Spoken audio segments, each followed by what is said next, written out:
Regrouping for further design, column design assistant.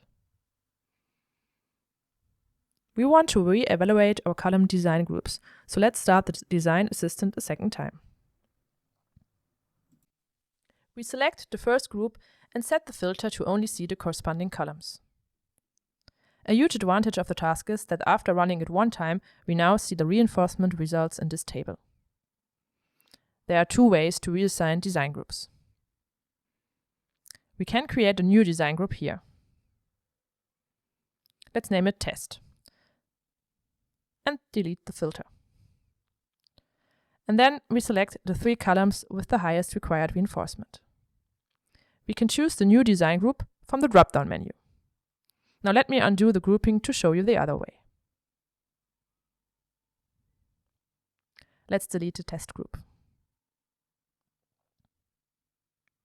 For our case, where we want to reassign 3 specific columns, the most efficient way is to use Assign to New Group.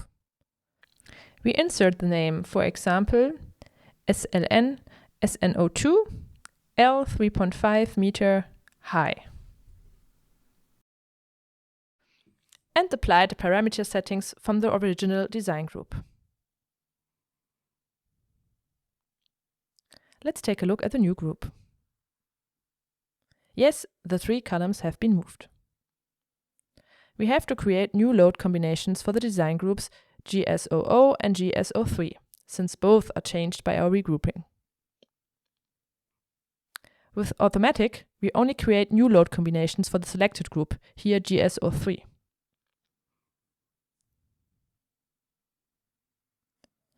Hence, we use this functionality, which creates new load combinations for all 5 groups.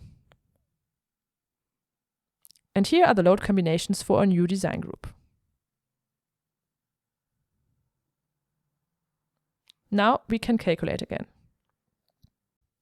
And as you can see here, there is a design done for the new group. Let's take a look at the summary in the report.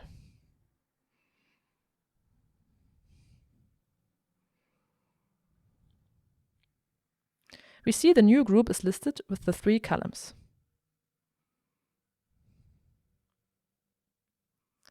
And we see the ratio between the individual required reinforcement and the design group maximum is now more favorable for the columns in both groups.